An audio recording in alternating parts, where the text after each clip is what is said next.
Hello everyone, আসসালামু আলাইকুম। আমরা যারা ফোনে ইমো ব্যবহার করি, আমরা কিন্তু নতুনভাবে ইমো খুলতে গেলে কিন্তু আমরা কিন্তু আগের ইমোটা ডিলিট করি না, আমরা কিন্তু ফোনে ইমো খুলে ফেলি। বা আমরা যদি নতুন করে একটা ফোন বিক্রি করতে চাই, তখন কিন্তু আমাদের ফোনের ইমোটা কিন্তু আনইনস্টল দিয়ে কিন্তু ফোনটা বিক্রি করে ফেলি। আমরা কিন্তু ফোনের ইমোটা কিন্তু পার্মানেন্টলি ডিলিট করি না।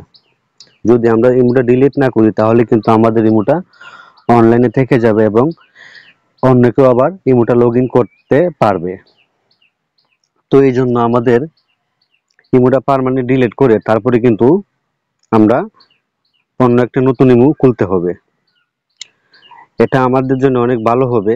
তো আমরা অনেকভাবে কিন্তু নতুন সিমে অনেক ইমো খুলে থাকি। তো আমরা আগের ইমোগুলা একদম পার্মানেন্ট ডিলিট করে তারপরে কিন্তু নতুন ইমো আপনারা খুলবেন। এভাবে খুললে দেখা গেল যে আপনার ইমোটা আর অনলাইনে থাকবে না বা কেউ কোনোদিন লগ ইন করতে পারবে না, একদম নিশ্চিত থাকবেন। তো কিভাবে আপনারা ইমোটা ডিলিট করবেন পার্মানেন্টলি? প্রথমে চলে যাবেন আপনারা ইমোতে।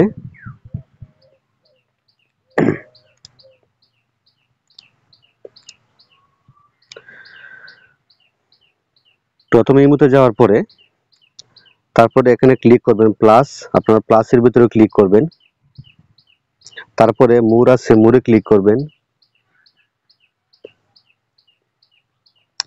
মোরে ক্লিক করার পরে এখানে লেখা আছে সেটিংস, আপনারা সেটিংসে ক্লিক করবেন। তারপর নিচে লেখা আছে অ্যাকাউন্ট এন্ড সিকিউরিটি, আপনারা এটার ভিতরে ক্লিক করবেন, অ্যাকাউন্ট এন্ড সিকিউরিটিতে। তারপর নিচে লেখা আছে ডিলিট ইমো অ্যাকাউন্ট। তো আপনারা এখান থেকে ইমোটা পার্মানেন্টলি ডিলিট করে দিলে আপনাদের জন্য অনেক ভালো হবে। এবং নতুন করে ইমো খুলতে হলে আপনারা এখান থেকে ইমোটা ডিলিট করে তারপরে আপনারা ইমো খুলবেন আপনাদের সেফটির জন্য। তো ডিলিট ইমো অ্যাকাউন্টও ক্লিক করলে এই যে দেখাচ্ছে অ্যাপ্লাই টু ডিলিট, এখানে ক্লিক করলে কিন্তু ইমোটা ডিলিট হয়ে যাবে। এখানে কিন্তু আরেকটা অপশন আসবে, তো আমি অ্যাপ্লাই টুতে ক্লিক করলাম। এখানে দেখাচ্ছে আপনি কি কারণে ইমোটা ডিলিট করতে চাচ্ছেন। আপনার ফোন কি, আপনার ইমো কি হ্যাক হয়ে গেছে, বা আপনি কি ফোন বিক্রি করছেন, নাকি আপনি নতুনভাবে অন্য একটা নাম্বার ইমো খুলতে চাচ্ছেন। তো আমি নতুনভাবে ইমোটা খুলতে চাচ্ছি বা আমার ফোনটা বিক্রি করে দিতে চাচ্ছি, এজন্য আমি ওইটাতে ইমো আমি রাখবো না। তো আমি আই চেঞ্জ মাই ফোন এটাতে ক্লিক করে দিলাম। তারপরে আছে I change my mobile phone number. আমি যদি নাম্বার চেঞ্জ করি বা এই নাম্বারটা আমি ইমো রাখবো না, অন্যটাতে ইমো খুলবো, তখন আপনারা I change my mobile phone number এটাতে ক্লিক করবেন। তারপর উপরে আছে I want to log in into other imo account, আমি অন্যটাতে লগ ইন করতে চাই।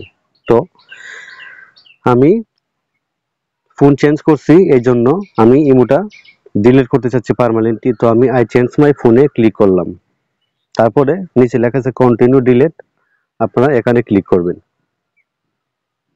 তো এখানে কিন্তু নাম্বারটা দিয়ে দিতে হবে যে নাম্বার আমি ইমো খুলেছিলাম।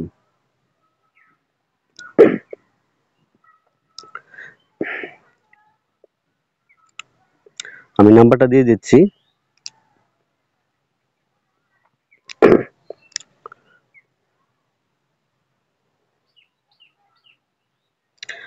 যে নাম্বার আমি ইমো খুলছিলাম এই নাম্বারটা আমি আবার দিয়ে দিচ্ছি।